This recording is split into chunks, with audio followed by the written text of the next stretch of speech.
I'm Nicholas DiMancio. I'm the head of architecture here at MIT, and it is my great pleasure to welcome you to the 10th annual Ed and Mary Allen lecture, Edward and Mary Allen lecture in structural design. Before I introduce you to the history of the lecture, I will just read our land acknowledgement statement.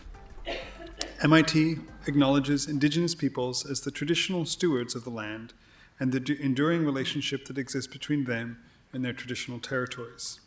The land on which tonight's lecture takes place is the traditional unceded territory of the Wampanoag Nation. We acknowledge the painful history of genocide and forced occupation of their territory, and we honor and respect the many diverse indigenous people connected from time immemorial to this land on which we now gather. So, this place has many histories. One particular history that it's been my great pleasure to understand over my time here at MIT is the contributions of Edward, or Ed Allen, as I've learned to call him, even though I was never my pleasure to know him personally, to this community and to the larger project of architectural education in this country. I knew Ed a little bit before I came, only because I actually own a great number of the books that I'm about to read out to you from his biography that I'd picked up during the years, not only for their beautiful designs, many by Muriel Cooper, but also for their practical and eloquent language and presentation of the job of the architect and engineer and their work together, which is the best spirit of much of the work that we do here and are pushing here, particularly in our work on climate here tonight, very topically, but also a spirit which I've learned really is embedded in this department as a kind of genius loci of Ed's incredible legacy here. So this lecture, the conversations we've had about it, around it have been an enormous gift to me in terms of really understanding that tradition and being able to say with great pleasure that I now belong in a small part to it. This lecture brings a distinguished structural designer to MIT each year to share their work in a public forum. It was begun in 2012 with the celebrated engineer Jörg Schleich from Germany, and over the past decade, it has featured some of the most inspiring and creative designers and structural designers from around the world, including Bill Baker, Les Robinson, Sortine C., Janet Eckelman, and more.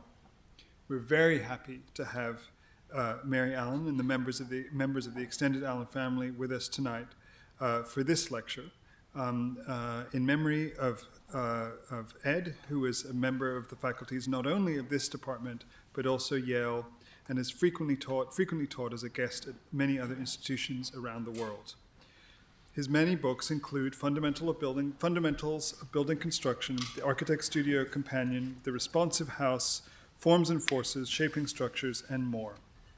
For all of this, Ed was the recipient of the 2005 Topaz Medallion for Excellence in Architectural Education, awarded by the American Institute of Architects and the Association of Collegiate Schools of Architecture for lifetime contributions to architectural education. Sadly, Edward Allen passed away in July of 2020, but his spirit, particularly his teaching and its focus on efficient, economical, and expressive structures, continues.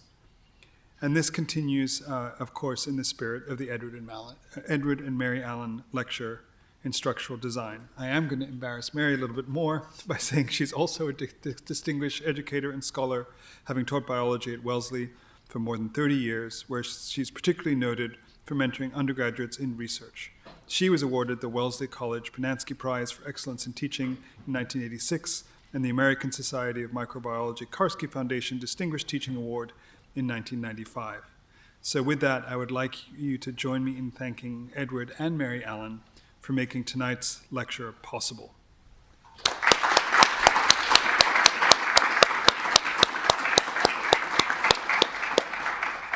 One of my dear colleagues, Caitlin Mueller, will now introduce tonight's speaker.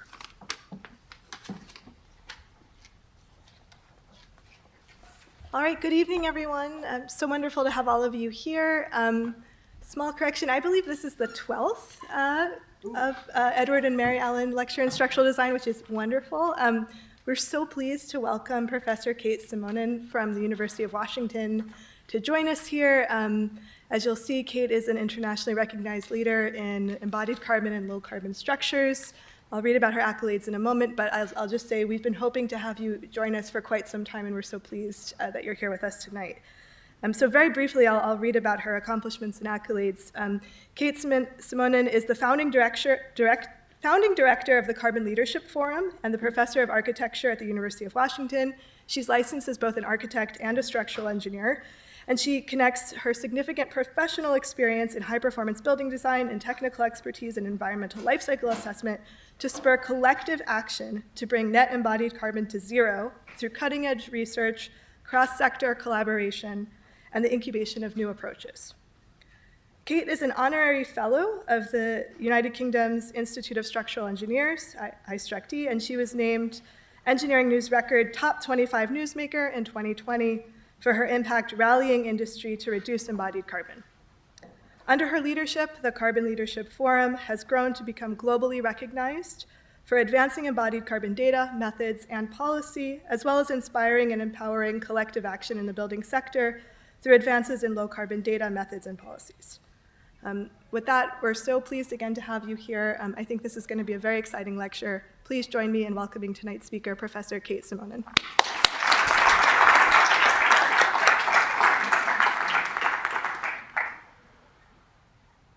Thank you. When I was a graduate student in architecture, which I presume a few of you here are, and you would ask me what would be my best, most desirable job, I would have told you I want to teach structures to architecture students. Why did I want to teach structures to architecture students? I had a master's degree in structural engineering. I sat next to architecture students who knew I had a master's degree in structural engineering, and they asked for my help, and I could not give it.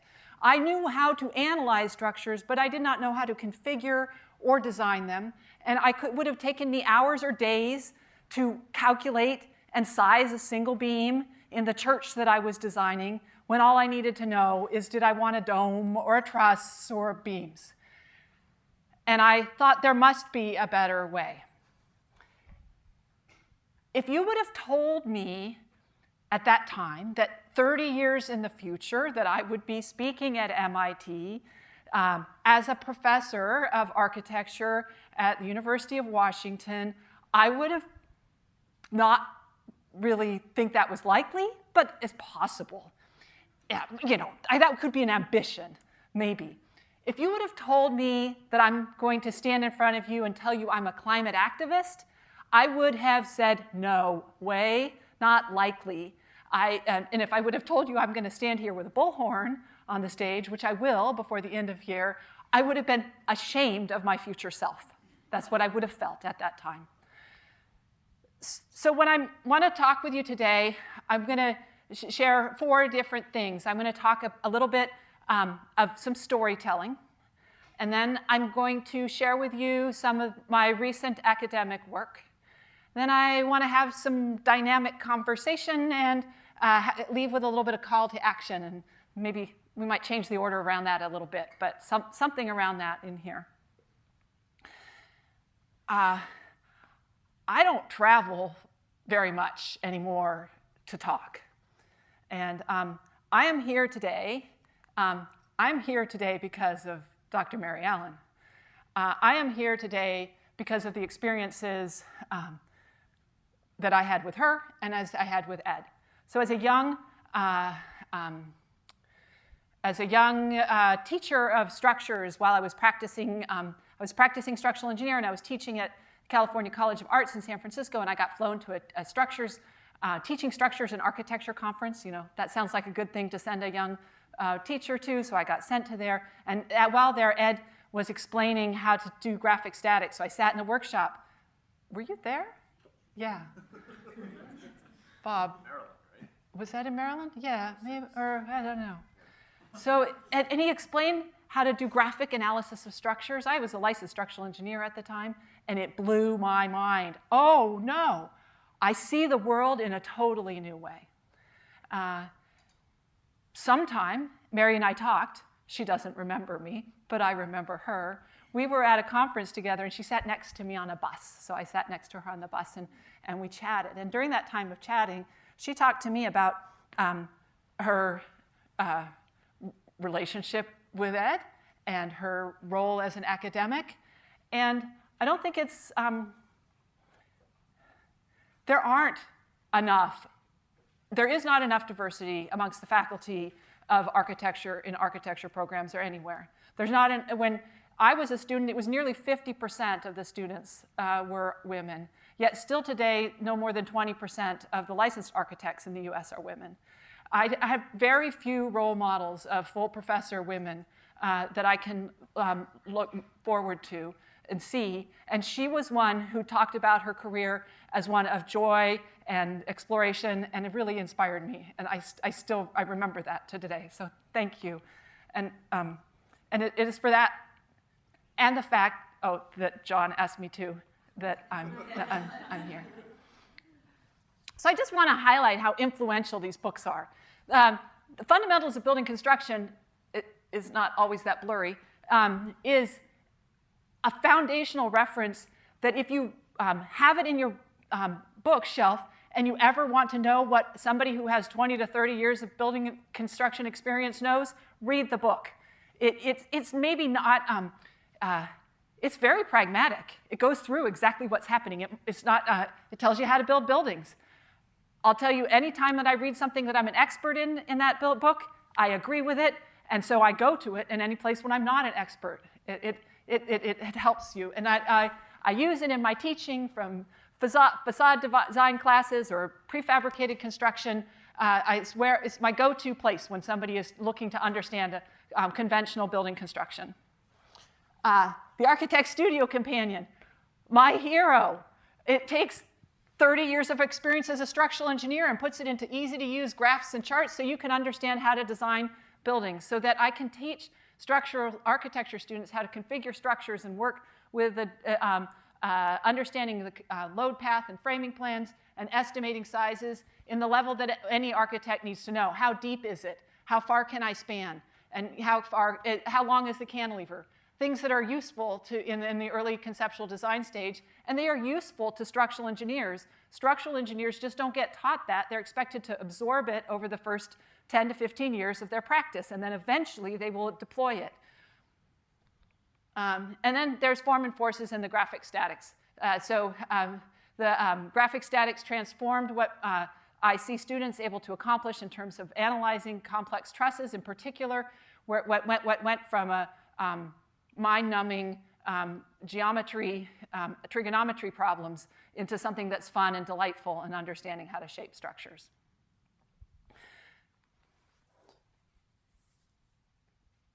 What I'm going to talk to you today is more about the relationship of structure to the climate crisis and the opportunities for our actions to make a significant difference. So I'm going to go back in time, and I'm going back in time about 30 years when I was the student, and I'm also going to talk about going forward in time. So if we go forward in time, we're in the 2050s. And in the 2050s, we all hope that the world is a better place than it is today, that more people in the world are living in healthy, sustainable, beautiful buildings like we have the privilege of doing here. That as the population grows, that we are able to build and house and educate all the people like we have the privilege of living, and we would have, we've also solved the climate crisis. We are no longer emitting greenhouse gases. We figured out ways to pull it out of the atmosphere and store it in, and we're starting to heal our planet. We have thriving ecosystems and healthy water. We are not at war with each other. We have empathy for difference, all of the things that we can struggle with here. So we look to a future where of what we want. And 30 years ago, or 30 years when I was 23, seemed like a lifetime or more, because it was more than my lifetime. It seemed like a long time.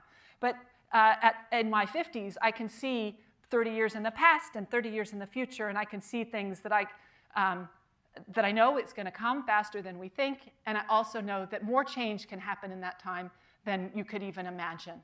I went to college with a typewriter a literal typewriter under my seat on the airplane as I flew off to college, with card keys at the computer lab, and now I can use AI to write my talk here tonight. The things that we do now, and if you would have told us 30 years ago were going to be possible, I would not have believed you, just like I wouldn't believe I'd be standing with a megaphone. So that there is change possible, but it is going to come fast. So I think it's helpful to talk a little bit about how I think change happens, and what change happened to me to make me move from thinking that sustainability, well, okay, I was never opposed to sustainability, but it just wasn't that cool. And I was much more interested in tectonics and structural performance-based design and light and the relationship of light and culture. They were things that were more interesting to me. So you're going to have to, I threw these last more visual slides together, so bear with me a little bit on these here. So 30 years ago, I was a graduate student in architecture, and Mark Webster, who's sitting back there, not liking the fact that I'm pointing at him, he talked about sustainable structures, not all the time, but it was pretty high on his topic of conversation, and I found it endearing. But really? I mean, what is a sustainable structure? I didn't even understand what he was talking about, but that was kind of nice, but it was sort of 1970s and brown. I mean, like, this is 1989. You got to understand the context of my young self. So that's the first I've ever heard of sustainable structures. 4 or 5 years later, I'm working as an architect with Scott Schell is one of the architects at EHDD Architects in San Francisco, and I got to work on the seismic retrofit of Worcester Hall. So that's my alma mater. That's a beauty. It really is. It really is. And you kind of fall in love with the place you go to architecture school, hopefully. So I really love that building, and it needed a seismic upgrade, and I begged EHCD to hire me to work on the seismic upgrade. So I was able to be one of the 2 project architects on that project, and we're working on it. And Scott was always going around, concrete, reduce cement, we can save the planet, carbon footprint, something like that. That's basically what I heard. And then this whole thing was going to tip right over and needed a whole lot of foundation work, and like huge piles, like 4 feet in diameter, 50 feet down. They were digging underneath this existing building.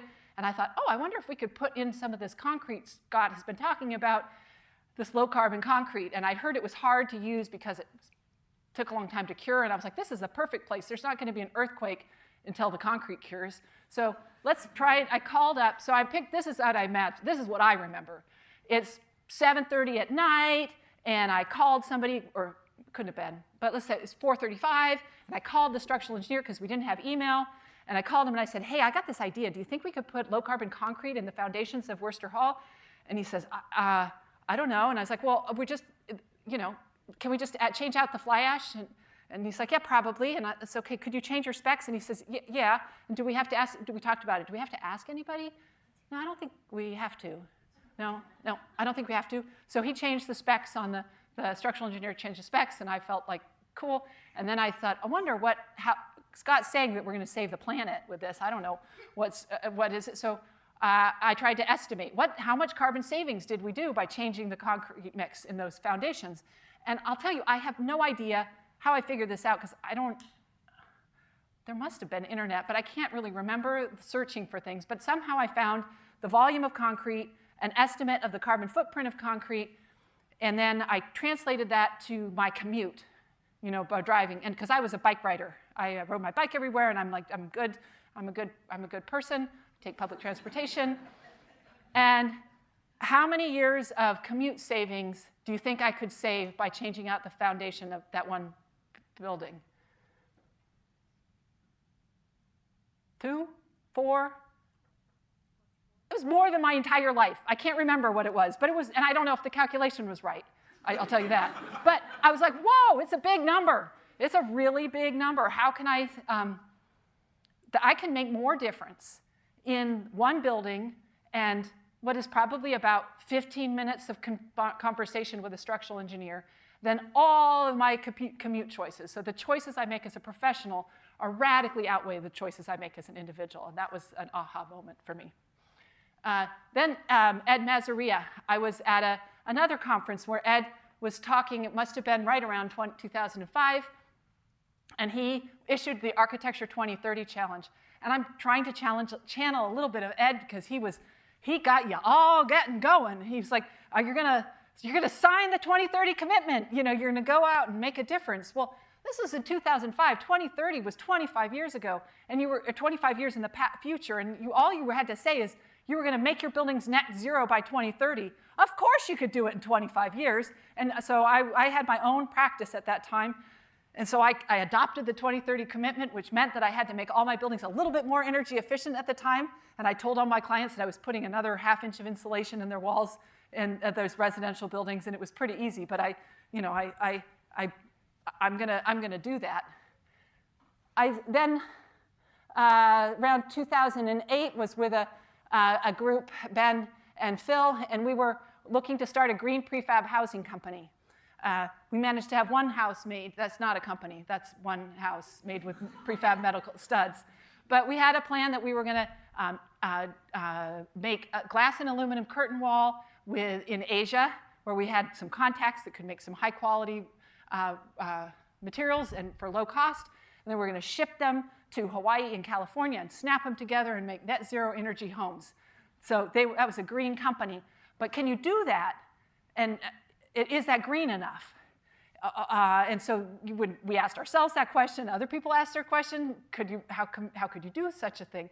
And that then led me to try and, well, what is the impact of making glass and aluminum in China and shipping it to Hawaii? And is it better or worse than making something Hawaii's a unique case because they have to ship almost everything there, but what are the other options? And that led me to ask, again, what is that embodied carbon impact? What is the impact of making those building materials? And I looked again to try and find out what those impacts were, and I couldn't really figure them out very well. I could get some estimates, and I tried to estimate them, but I couldn't act, or I wasn't confident. That group, we committed to calculate the embodied carbon of our buildings, make the clients pay for the transportation offsets, and we'd pay for the, I don't know, we had something that we were gonna do, but we tried to launch the company in 2008, and the economy collapsed, and it's not a time to start a housing company. I don't think it would have gone anywhere anyways. We were missing some key parts of a successful company. So I'm gonna go back to that one. So I joined the University of Washington this was basically my first research activity because I was doing the research and development to how to start a company, trying to figure out life cycle assessment methods. I had a lot of fun with asking all those questions, and I wanted to keep asking questions related to practice. So when the opportunity for faculty searches in structures came up at the University of Washington, the University of Oregon, USC, Cal Poly, and Woodbury University. That was in University of Denver. 6 structure searches in the same year on the West Coast. Nothing against the East Coast, but I would never come here to live. And so I'm only going to look for structures positions on the West Coast. And look at them all. This is like a sign that I need to apply for those positions. So I took a position at the University of Washington, and I'm missing the next slide, which is a group of 9 or so, structural engineer, material manufacturer, concrete manufacturer, general contractor, had gotten together, and they met once, and they decided they wanted to be able to specify low carbon concrete, and to figure out what to do, and so they chose the name the Carbon Leadership Forum. I joined the University of Washington, connected to them and said, what are you doing? And they said, we need we want to meet a second time, but nobody's organizing anything. Will you help us out? And I said, yes, I will take the Carbon Leadership Forum and move forward. So the first 5 years of the Carbon Leadership Forum was mostly a group of small individuals who came, 5 to 20, who met about once every other year and shared best practices of integrating life cycle assessment into practice. That would be like Francis Yang at Arup, who was an early leader, or Don Davis at MKA Structural Engineers. They were the sort of the competing structural engineers on the West Coast on that topic. This slide is from around 2014, where we got together and we made barriers and actions to overcome those barriers, and we mapped out the things that needed to happen. And it's super fun to look at it because we've gotten a lot of them done in the meantime. We were meeting and seriously, I would call us earnestly thinking about embodied carbon and life cycle assessment. Maybe it went up to 25 people. And then it was around 2017. We're working hard. I'm working hard. I was tired, and we're working hard. And it was going to come up to 2020. And then we were going to have been working for 10 years, working hard. And then I look at 2020 to 2050. And so do I want to keep, I want to work, I want to make a difference. And then I would reflect, how much have we made a difference? How much change has happened in the planet because of us working hard to estimate the carbon footprint of the structures? And I would argue none. Nothing had changed. Nothing had changed. And so we could work hard and be better at counting how much carbon had happened, but we wouldn't have made a difference. So it was around that time that I started to take more risks and in order to have a larger impact. Stacy and Phil had come to me with some ideas about how to get data out of environmental product declarations, which were PDFs and clunky, and you couldn't figure it out. They had a good idea about how to compile embodied carbon data.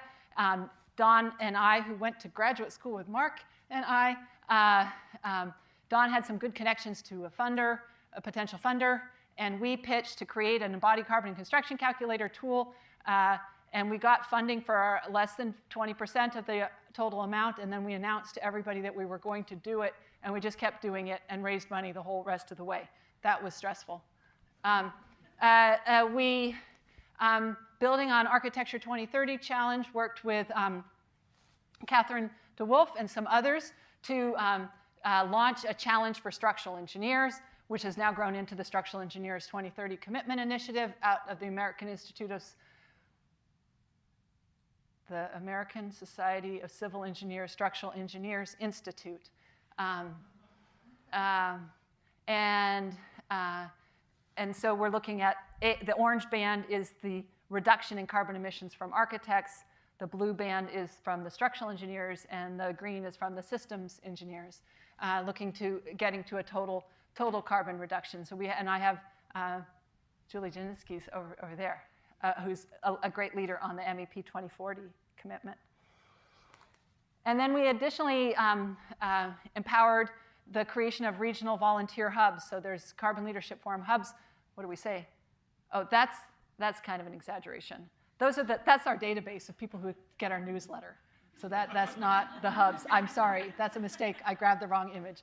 But there's Vancouver, Boston, Atlanta, Omaha, Alberta, and talking with Kenya. Huh? LA, Pittsburgh, Chicago. Yes, so it's about 20 different regional hubs, and I think there's some other regional hub leaders from Boston in here today. They're back there. Yay. So Boston is actually one of the leading areas for embodied carbon action. And so the Carbon Leadership Forum in the last 3 years has grown from a staff of 3 to 17 of a current staff, and then we have students and our volunteer leaders as well. So how am I doing? Okay. That was my fun story stuff. Now I'm going to go and give some slides that are more about the work of the Carbon Leadership Forum, and I'm going to go through that. I think I'm doing okay on time. I'm doing okay on time. So I won't try and rush too much, but it's a range of some of the work that we're doing, and then have some time for some conversation.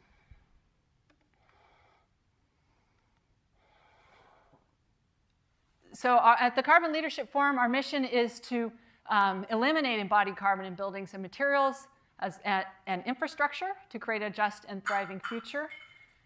It really was not that long ago that I would not have been confident enough to say that a goal to eliminate embodied carbon was even possible. I would have said that that would have been an overly ambitious statement. And I tell you, I don't know exactly how we're going to eliminate the emissions from making building materials, but I do believe it is possible. So what is embodied carbon? Embodied carbon is the emissions from making building materials across their entire life cycle.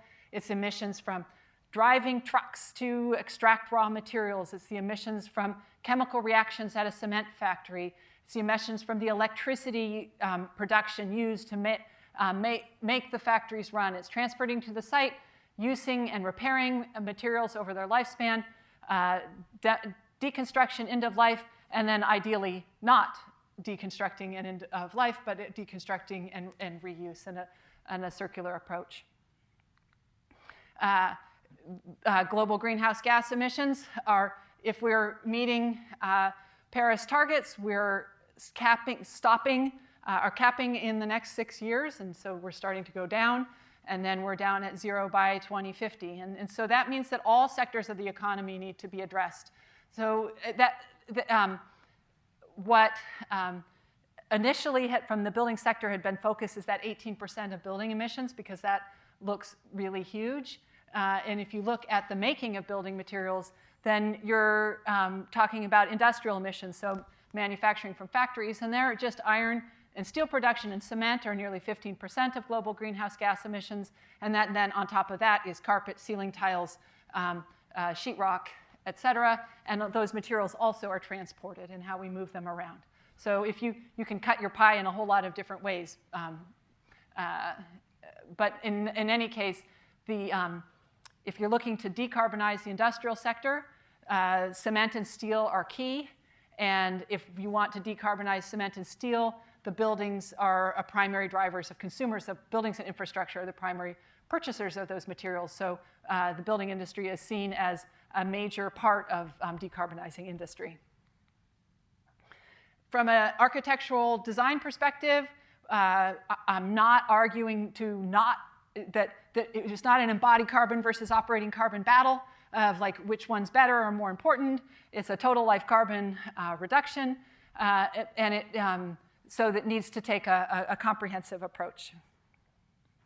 Another way of looking at that is on this time chart where the building life on the horizontal axis and the vertical axis is carbon emissions. We get a large upfront burst of carbon in yellow here at the construction of the building, and then the emissions in operating occur over time. And here we're indicating that electrical emissions are expected to go down as we decarbonize the electrical grid, there's not a way of going back and retrofitting out the upfront emissions of making the building. And then wanting to highlight that I'm talking about greenhouse gas emissions, and I'm talking about the equivalent carbon emissions from those in language when we're also talking about all of the other emissions that take place during the manufacturing processes. So the life cycle assessment as the method to evaluate embodied carbon tracks other emissions such as particulate matter or waterborne emissions that cause algae blooms. So there are many regional and local effects that a focus on supply chain and total emissions impacts come into play. And in particular, where the manufacturing happens, there's direct impacts to the people that are surrounding the manufacturing. So I see one of the advantages of life cycle assessment is a responsibility of looking back down the supply chain to understand who's making the things, how they're making them, and what is the impact on the community. And it makes a stronger connection between the buildings that we build and the materials that we use and the people that make them. Embodied carbon emissions are possible today.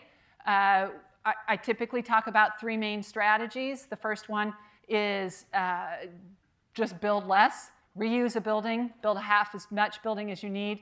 a building that is half the size of another building is going to use essentially half the materials and half the related embodied carbon emissions.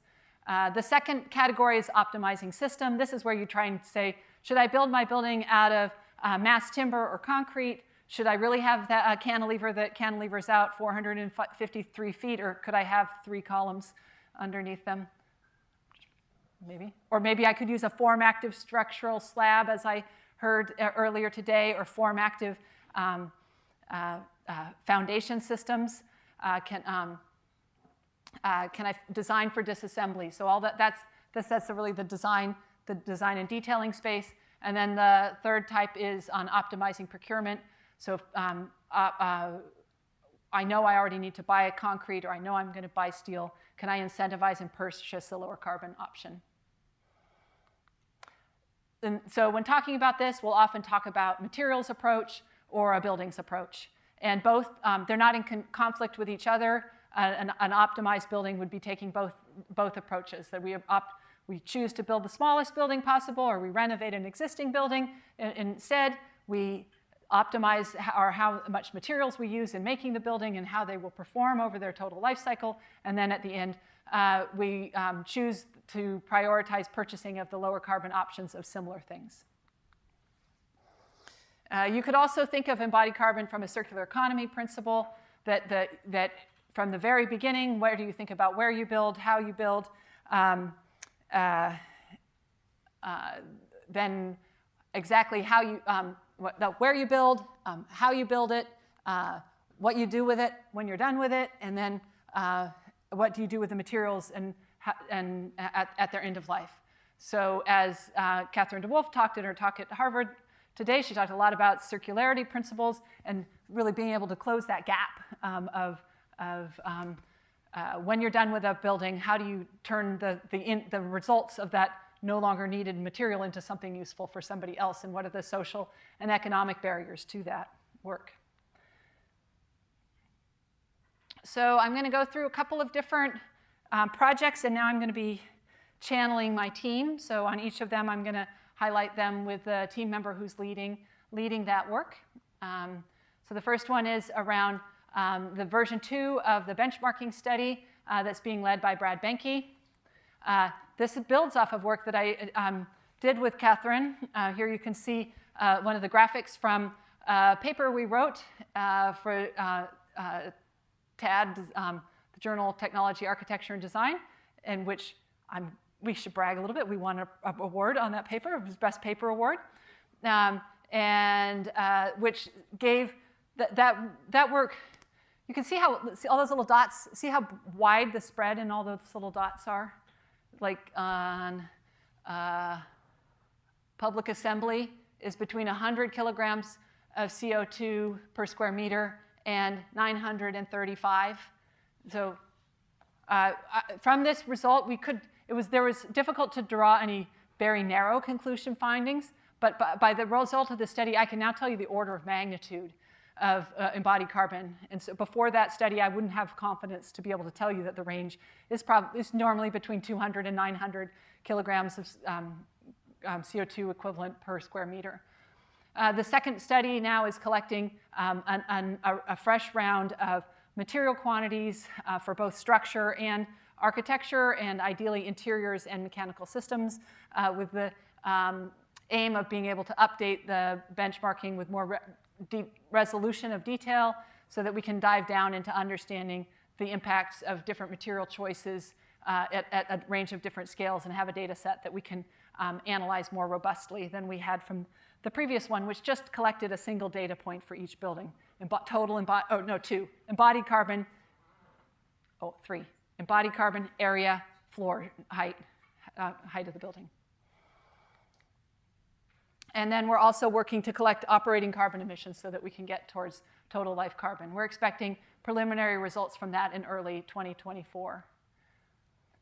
The material baselines, this is the third issue of the material baselines, where we're issuing estimate of the typical embodied carbon per specific materials. This was developed in support of the EC3 tool. Brooke would be telling you how he worked to evaluate environmental product declarations or databases from industry trade organizations and manufacturers, both to describe and categorize different material types and understand and report a reasonable baseline. The exciting part, in my opinion, and I think he might agree, is the appendices. So if you're a materials geek and you want to kind of go in to understanding embodied carbon of materials, I highly recommend these appendices. They dive into things about the relative impacts of the different life cycle stages from key manufacturing. So the top one is metal steel decking, and you can see that the majority of the impacts are making the steel. That's the A1, and A2 is driving the steel to the plant, and A3 is rolling it out into little corrugated steel decking. So the major impact is from making of the steel. This is on insulation, and you can tell that if you only use cradle to gate, the blue ones, emissions, they'll often look the same. But if you include the off-gassing and the blowing agents from some of the different installations over their full life cycle, you get a whole another order of magnitude of impacts. And then diving in, then we have data on the number of EPDs, the values of the emissions for those different manufacturers. So this one here is for some different concretes and the number of mixes in different strengths categories and carbon footprint. Oh, this one's really fun. I'd have Megan Lewis and Brooke Waldman here today talking about advancing the LCA data ecosystem, a policy-focused roadmap for reducing embodied carbon. This grew out of an EPA RFI, request for information, in which the EPA was asking questions about life cycle assessment data. And we started first in convening a small group of stakeholders to answer the EPA's RFI. So we had a, 40-page response to the EPA's RFI. And we wanted to translate that into something a little bit easier to read and interpret. And so we convened a large group, I don't know, do I have the number? I think it's like 25 different people on several different workshops to understand and build consensus around where are the weaknesses within the current LCA ecosystem. And we're doing that primarily because the growing use of embodied carbon in policy. We've got embodied carbon in policy all around the Boston region. It's stunning, actually, the number of small towns that have embodied carbon regulation in Boston area. Go Hub. Woo!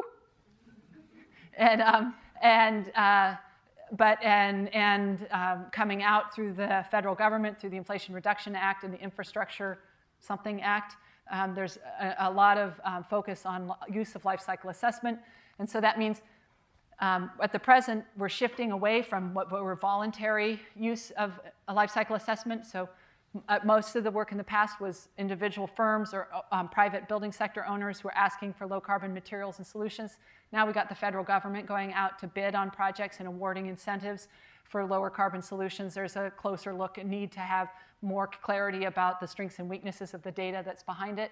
And through that, we've outlined a roadmap of how to improve embodied carbon data. There's a EPA grant out for $100 million due in January to help manufacturers develop more robust data on their products to support that policy, but also LCA methods and standards around that.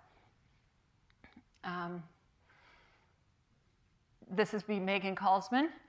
She would tell you about her work with the PCC, so the Pacific Coast Collaborative, the governors and of all states and provinces along the West Coast, BC, Washington, Oregon, California, got together and with mayors of major cities across those regions to create the Pacific Coast Collaborative towards advancing strong climate solutions. And one of them has been focused on embodied carbon. We worked with their embodied carbon task force, and this is developing some policy case studies. Those are case studies that include things from climate action plans to building codes to zoning and policy and down to deconstruction and reuse. And we're right now in the process of developing an East Coast policy case study coming out. And I didn't mention in my broad theory of change of scaling of being more uncomfortable, like taking risks of projects that weren't fully funding and committing to answer them, and I'll tell you, empowering regional hubs to speak with a CLF slide that I don't know everybody who's doing what they're saying, and we're not checking every single thing that they say. That's a risky scenario. There's sometimes, right? And then a policy is the third place. So I was, if we're really going to make a difference at the speed we need to have public policies in place that incentivize and reward good actions. And in order to do that, there needs to be technical support for policymakers to make those choices. It's been a really fascinating experience for me over the last 5 years, understanding how policymakers understand about it, learn about a topic, invest the time in it, and position themselves to have legislation in place. So the work that's happening now, that's coming out through the Inflation Reduction Act, there's been people working for the last 6 years with a goal of influencing industrial decarbonization policy to frame up things so that that can be in place to happen. So there's, oh, I'm talking fast, so we can have conversation. That's okay, right? Yeah. So so there's more things on the Carbon Leadership Forum website in terms of resources. If you're the Architect's Toolkit has 2 different parts. I put that on the side there, or 3. Introduction, measuring embodied carbon, and strategies to reduce embodied carbon. And so that's really designed to be an entryway with the idea that open for all architects to understand. There's policy toolkits and trainings for policymakers. You might go to your hometown and ask your zoning, your planning commission whether or not they have any embodied carbon policies. Working on an infrastructure toolkit, and then, as I said, there's regional hubs. We have an online community where people can ask questions and answer questions, and a monthly newsletter. So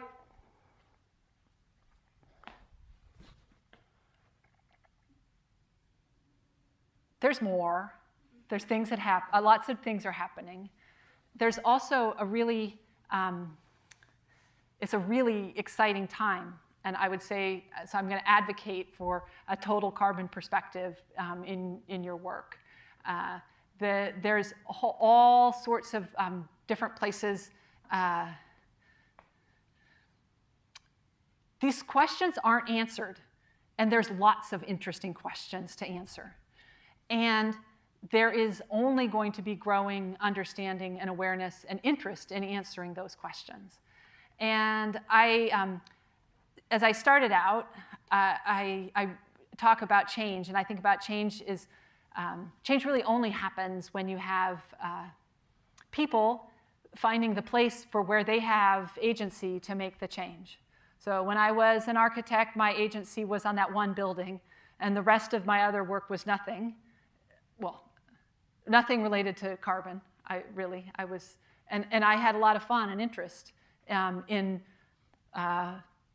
figuring out what colors you want to use in a middle school library, and where do all the light switches go, and how do you make a building work well? I'm just, what's the how do you make a bathroom work? I'm just trying to talk about the regular stuff of architecture is interesting, and it does. Yet simultaneously, when in each of those places there's some place to act. So I've got some of my guests who've agreed to say things to me, help me out here. So I'm calling on Mark first, because he's a dear old friend, and I kind of want to embarrass him a little bit, because he's not necessarily but he's. I just find it really interesting who brings up an idea when it's not cool, right? And not only is it not necessary, it wasn't. He didn't just bring it up once. He's kept on bringing it up. Yeah, like he kept on bringing it up. So, so Mark, I want you to give some advice. What was the hardest part? Maybe that's what was the first. What was the hardest part about advocating for sustainable structures when people like me didn't understand what you were talking about. I guess I'd say just learning, like first educating myself, just to have something to talk about, right? Because back then we didn't really know, we didn't have what we have today with all the resources around sustainability and so on. So I think, if you're passionate about something, you just start talking about it, and that's always worked for me, I'm kind of thinking there's like, I think 4 things. There's learning about what you're passionate about, advocating for it, connecting with people, and that could be like trying to find other people who share this interest. And maybe the last thing is educate others. Once you've learned, is educating others. So I think those are sort of the lessons I've had through my life. And I mean, it's amazing that something I did way back in college has now somehow, in some small way, contributed to your path. And I think throughout our lives, those things just kind of happen. You don't know when, but if you're out there talking about things and talking with your friends and just exploring these issues, they do happen.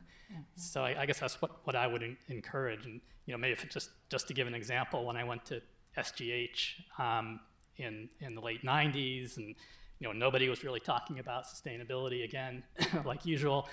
But so just having to find, connecting with those people in the company just by putting the word out, and we formed like a little internal sustainability committee, connecting with the architects at the Boston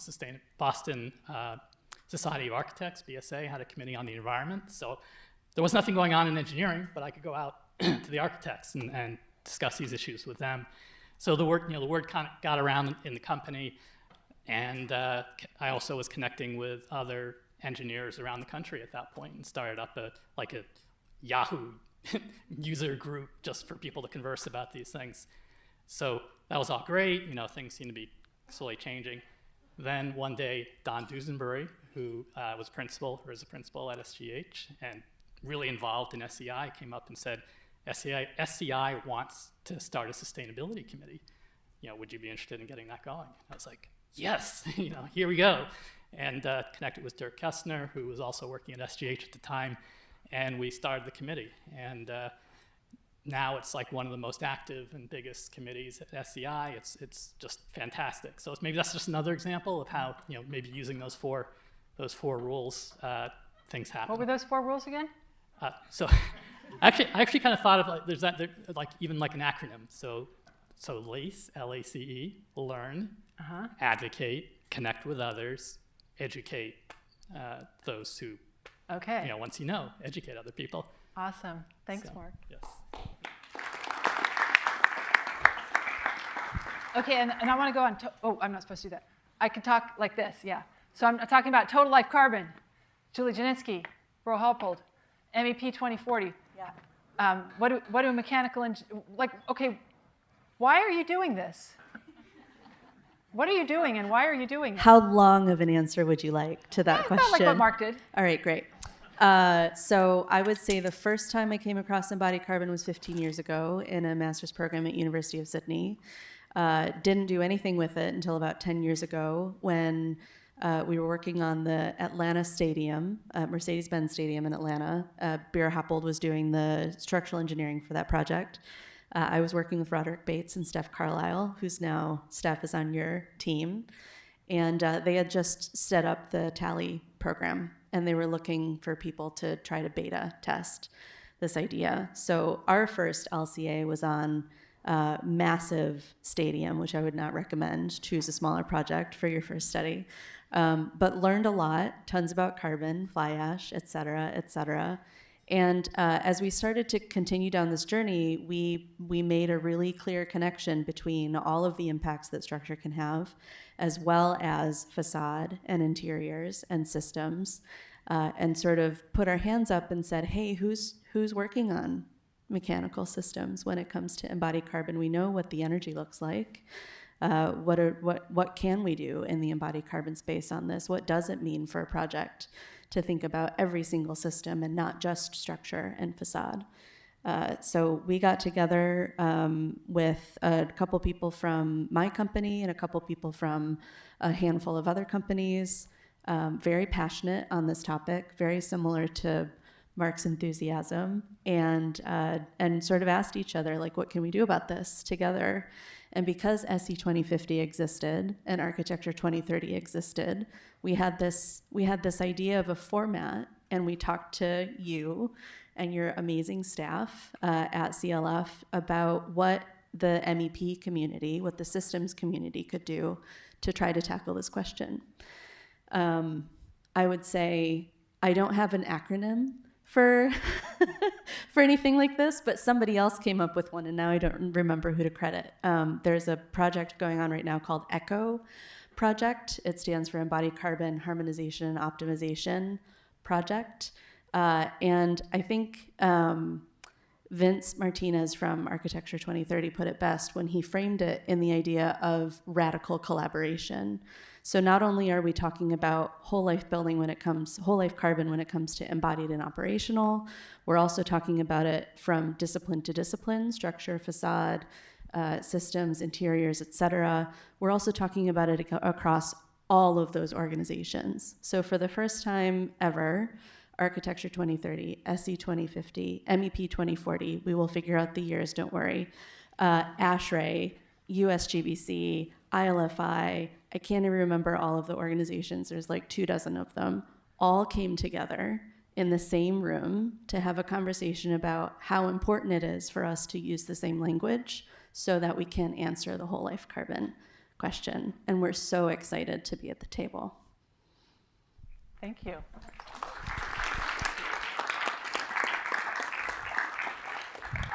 So if you're getting the idea, my theme here is about people and connections, right? Where does action happen? The peers that you meet here are your future collaborators, just as elsewhere. I was asked to be on Catherine DeWolf's PhD committee because of our shared interest in embodied carbon, and I really wanted her data. She like, you know, we have 1,000 buildings in the benchmarking study. How many in yours on structure? It's like 400? 600. Huh? 600? Yeah, she's the vast majority of in her work in collecting structural material quantities embodied carbon. Catherine you gave a great talk at noon at Harvard, and I noticed that I had never been to Harvard, but I had been to MIT multiple times. That's interesting, right? That wasn't a conscious choice, but it does appear that interesting things happen at MIT because I come here. So, Catherine, could you talk a little bit about benchmarking in particular, and what you think is the value of benchmarking, why you did it to begin with, and then what about benchmarking a circular economy? All right.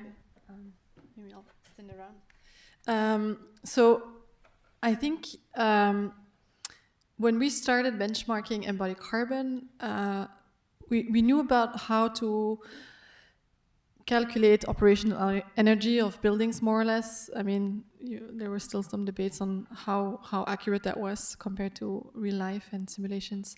But it was pretty clear how to calculate it. And embodied carbon was not so clear yet how you calculate that. And then people kept saying, like, my building is sustainable or my building is green. And then you have these things that you mentioned also in your talk when you were building your first project as an architect, where you're like, well, how sustainable is it really? And how can we measure that? And how can we avoid that we do greenwashing, right? How can we avoid that we just say it's sustainable because it looks sustainable, it uses some materials that look sustainable, but how sustainable is it? What is the exact embodied carbon? And that's why I thought it was important to benchmark it, because then once I started learning how to do the life cycle assessment, which I did thanks to reading your book, and so basically I was like, okay, so is this a good number? Is this good or bad, or what do I compare it to? How do I compare a building to another building? Can I compare it apples to apples. And so that's the whole reasoning why I started benchmarking. And so now I'm working on circular construction, which is kind of like the first thing I did in undergrad, was looking at sustainable waste management of buildings. And so now I'm trying to turn waste into wealth, applying circular economy principles. And I'm facing the same problem, which is everyone wants to say their building is circular right now. But what does it mean to be a circular building? What does it mean to be circular? There's principles of the circular economy, but how do you measure how circular you are in the spectrum of actions that you can take? And again, here, there is a need for really measuring it and objectively being able to say what is circular. But there's no good answer to that question, because right now we don't know how to benchmark circular construction. There's no consensus on what it exactly means and how you exactly measure it. So here is an opportunity for research. And so maybe another PhD on measuring circularity, which is what I'm doing currently also in my lab. I'm working with researchers who want to take on this question on benchmarking circularity, because there's no answer right now. We don't know how to measure circularity. It's a concept, but it's not a thing you can measure precisely in a holistic way and where everyone agrees and there is a consensus on what it means. So, opportunities for research. Thank you. I think, thank you.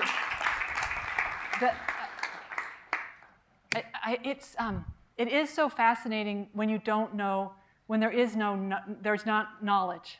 So I just want to emphasize, I had the exact same thing with my first life cycle assessments. I ended up having like 10 students do a life cycle assessment of the same building, and they all got radically different answers, and I had no way of knowing which one was approximately correct, because I did not know the order of magnitude. I mean, I seriously didn't know whether or not it was 100, 500, 2,000 kilograms per square meter. So that study got us an order of magnitude, and that's the same sort of thing. Is a circular building 100% reused or 10% reused, right?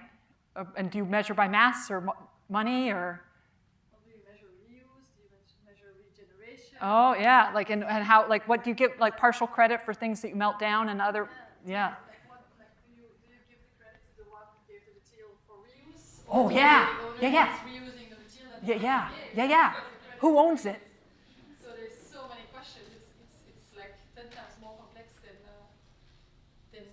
just embodied carbon. Oh no, it's not more. My stuff is more complex. That's just simple. You building stuff. The embodied carbon of reused structures is very complicated. Yes, linear construction. and yes, I'm teasing you. So that if we this has been a really, it's been fun. I promised I'd bring out my megaphone. So so what's my megaphone here for? It's a prop for me to be brave. It's a prop for me to say, here, John. I want to talk about the first answer. I'm still going to talk about the first answer. Has anybody seen the movie, the video, YouTube video about the crazy first answer? He's standing on a green field and he's dancing, and nobody dances with him. That's Mark. This is Mark. Dancing. Nobody's paying attention to me. And then there's the first follower, the person who comes after him and starts dancing. And then eventually the whole crowd is dancing like crazy. In different communities, you all have the opportunity to be the first dancer or the first follower. And you could also be that crazy crowd just going on for fun. If we're going to make a significant difference in terms of mitigating and adapting to climate change, it is going to be the arc of anyone's professional career. It is going to be the driver of social and economic change, and it is going to be the driver of architecture practice, no matter how you think about it. And so your role in that change, I challenge you to have it to be one of optimism and persistence, that you and find where your role is.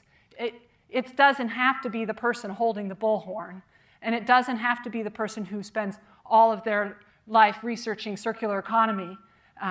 It can be somebody who's fascinated by AI or who is delighted in color or computation or speed or robots or fabrication or culture or history or anything, right? We all have the places that we're going to fit. But I will tell you that the opportunities within a climate action space are huge. And the opportunities, no matter where you are in the world, they will have different roles and different responsibilities. And I have the book that I was supposed to bring, The Future You Choose by the architects of the Paris Climate Agreement, somebody Karnak and somebody else, because I forgot my book at home, so I'd hold it up here. But they have a really great, so I'm going to try and paraphrase what I find as a really motivating point. They said, we need to, in the next decade, we need to have emissions, and then we need to get us down to 0 by 2050. And when we look to the past and our parents' generation, they really didn't have the opportunity because they didn't have the technology, the capital, and the well, I'll give them a little bit of a push. They didn't have the will either, right? But they didn't have the technology and the resources to make a change. And for our children, it will be too late. This is the time for significant action to happen, and it is in these next decades that we make a difference. And sometimes I can be very optimistic and say, yes, we must all move together and make all this change happen. And then sometimes, and that we can do it. I know it's possible, but will we? And then I can get depressed and think, oh, look at this, we're fighting with each other when we should be coming together and solving problems. And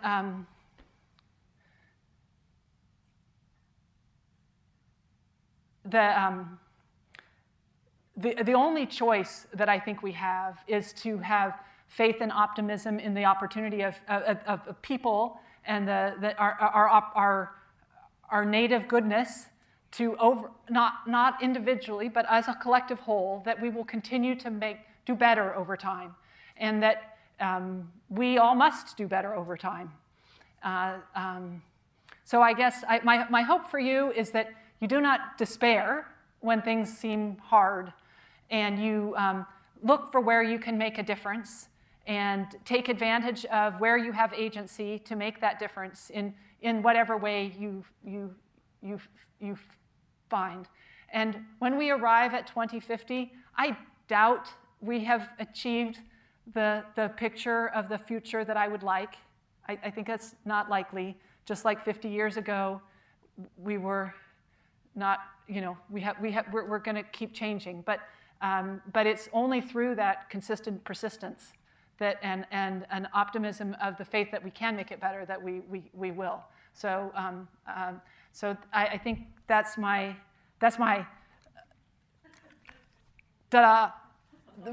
attempt at embarrassing Katie of 1989. So.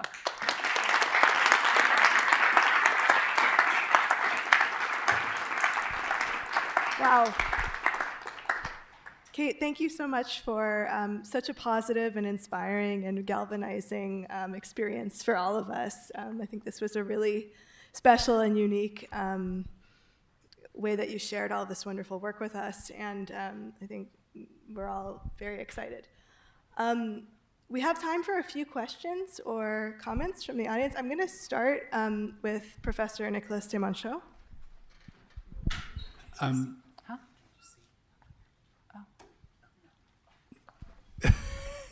You don't need to sit, but you're welcome to. Thanks so much. That was an amazing lecture, and really, really inspiring. It showed both what Angela Davis called both optimism of the will as well as optimism of the intellect. So I really appreciate it. I think we're here in a university, in an architecture school, and your talk and obviously this work of the Carbon Leadership Forum really focuses on real-world impacts through practice, which you spoke very eloquently to. Yet you're also a very distinguished architectural educator, and so presumably reimagining practice involves reimagining the education that leads to that practice. But I'd love to hear you talk a little bit to that challenge, which is one we have here, and also the optimism and opportunity we can bring to it. That's a good question. I think one of the things that is so strong about universities, and that I learned through getting a tenured position and figuring out how to create research that qualified within the realm of university, and is appreciating the role of the university to generate and preserve knowledge. I see that the foundations of the university and the structure of universities are around generating and preserving knowledge. And so they're not actually designed as institutions to be able to make radical shifts in how we do things. And so then when you're faced with a time of big change, it's very difficult against an institutional structure that was designed to preserve knowledge over the long term. And I can really appreciate that because, well, when I first started learning, I just wanted to learn. And I just wanted to learn. And I was researching to learn, and I'd figure something out, and I was so excited, I wanted to move on. I'm done with that. Let's move on. Then I'd move on. And so there are things that I researched and I learned, but I didn't take the time to write a journal article to publish about them. And they're lost now. I can't remember them. I can't reconstruct it. And so I learned something, but that's a selfish act of learning. That's not a transmission of that learning to a broader position that other people can learn from. And I think as we look on an uncertain future and the scale of centuries, that preservation of knowledge is really important through times that will be more or less stable than they are now. So I use that as a way of appreciating how difficult it is for an institution to change. And then appreciating that it's by design. And so what do we do when we work within institutional structures that are designed to provide us with stability, yet we need to be nimble enough to change? And I think I was reflecting about that Ed and Mary were at Berkeley during times of radical change and in the late 60s, and the impact that had on education, and recognizing that I was taught by educators who were young faculty members during that time, and how difficult that was for them, and how it led to somewhat a reactionary perspective. So in that context, to answer your question, I think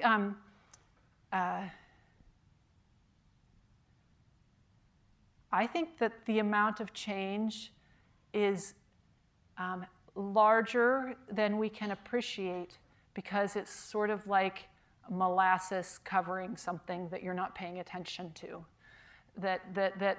It may seem like it's really not changing, but it is changing in a way that it's hard to understand. And that can be, I think, more difficult to understand from a student perspective, because it's like, why am I being taught the same thing that was taught 5 years ago or 10 years ago, or that this person isn't, I don't know, I'm sure that's not happening here, but sometimes it can feel that way. But from my perspective, it's absolutely stunning, the amount of change. So I'm just going to talk from life cycle assessment and embodied carbon. 5 years ago, I could name all 33 people doing life cycle assessment. I mean, it's 5, 6 years ago, probably.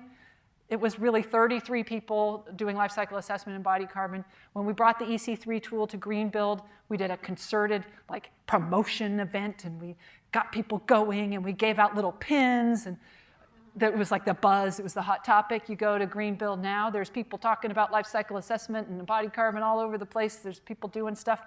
They're doing things. What's happening in universities in terms of total life carbon across the U.S. is really quite stunning. And I would argue that practice is probably moving faster than academia in many ways, and that's okay too, because the students are the fresh flow of energy that comes through that spices things up, and it's what you learn from each other and what you teach the faculty and what they teach you that all kind of comes together to make a culture. So I don't know. That's my answer. Maybe one or two more questions. Juliana? Yeah, I have it. This should be on. Great. Thanks so much, Kate, for your talk. It's a motivating talk to hear at the beginning of a PhD that's focused on this topic. So I'm curious about, you draw this dichotomy between a buildings approach and a materials approach. And one, I was wondering if you could first just talk a little bit more about the relationship between those things. Are they in opposition with each other? Are they in parallel? Do they rely on each other? And then two, my understanding of the way our built environment and linear economy has gotten to the way that it is has to do with design, partially designers and engineers being slightly disconnected from the origin of materials in buildings, and specifically materials in structures. And so I wonder, by drawing a different approach to kind of both of these things, do you continue to kind of lose this attachment on the design side to materials when talking about a sustainable transition? You lose the detachment? No, I'm saying if you draw a dichotomy between these two approaches, is there a risk of like trying to reconnect this aspect of valuing materials on the structural side? Okay, so I do think there is a risk. I think some people are focusing only on a materials approach and are missing the systems approach. However, I also, there are different places in the design and construction decision-making process, and there is different, in particular from a policy perspective. So policy has an easier time, policymakers have an easier time understanding a procurement-based approach to procure lower carbon building materials because they can draw the connection. I want to decarbonize industry. I want to reward the company that lowers their carbon footprint, so I want to buy lower carbon steel. That's like a direct connection point. And we've spent, by talking about a material and a buildings approach, a lot of that conversation on our end is with policymakers and trying to explain to them how that why they're not different, and they have the same objective, and that they're complementary, and that you need to do both. So we will have policymakers who say, well, I've addressed embodied carbon by a buy clean policy, and therefore I don't need to talk about it anymore. And then we talk about the scale of material use and all the other options. So I think even just no, I don't. I think it's helpful for us to be able to describe them as different approaches, and then to take from one person who's approaching one and say why you need to move to the other, include the other. And yeah. Awesome, thank you. Maybe one more question. Oh, wonderful. Yes, please.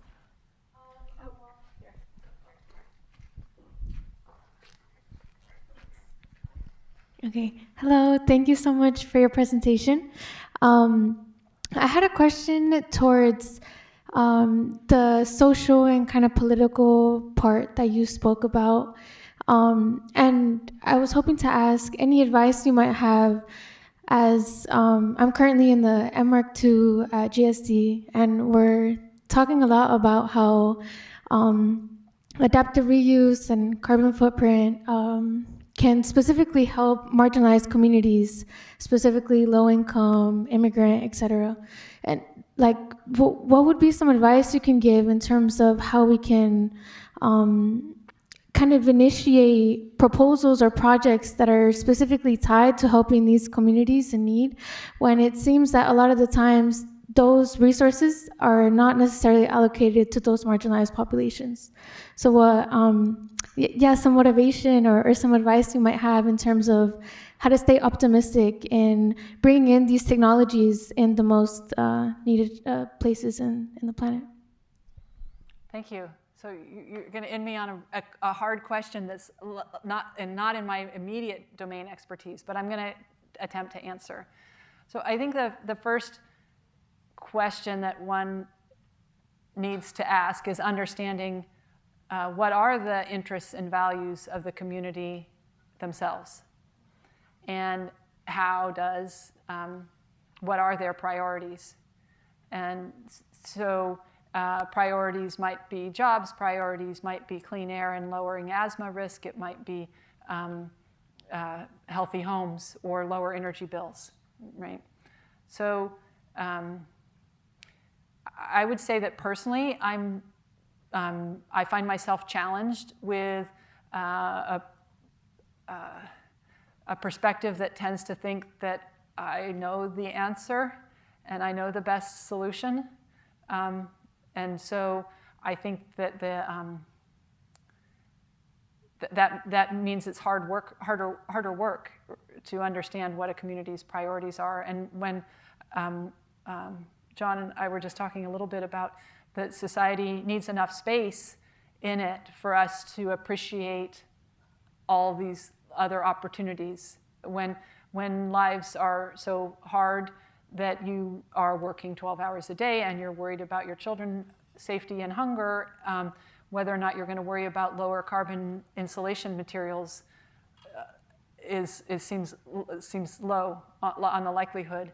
And so I think then that would put into, from a social political perspective, how do we structure our society in terms of providing space for all people to have the time and energy to think about things such as health and beauty in our buildings, right? And you know, that's a place that I have seen glimpses of in parts of my life, and I would like all people to have that space. So to me, that talks about voting. You know, if your generation voted at the same pace as the baby boomers voted, you'd have a lot of influence. So I'm not saying you're not voting, but you might know somebody else who isn't. And it can feel real, you know, my voting record was not as good in my first 5 years of voting than it is after that. It was hard to vote while I was in college.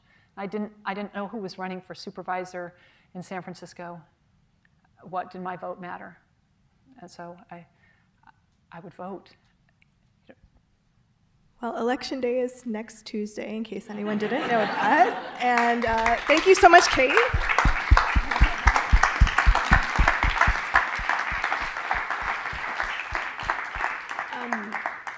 What a wonderful event and talk and conversation. Thank you so much for coming. Thank you all for having me. Thank you for having me. A final thank you to Mary and Ellen for making this event possible. As always, we're so grateful, and I think this was a really special event, and I loved the personal connection that you described, Kate. That was wonderful. Last order of business is just to thank all of you for coming. We're so appreciative to have all of you here. Thank you also to the faculty, staff, and students who made this event possible. And finally, we hope, in addition to Election Day next Tuesday, there's also a lecture. So next Tuesday, November 7th, please join us for our lecture with Lena Gautama. And the full list of lectures and events for architecture are at architecture.mit.edu and act.mit.edu. See you next time. Thank you.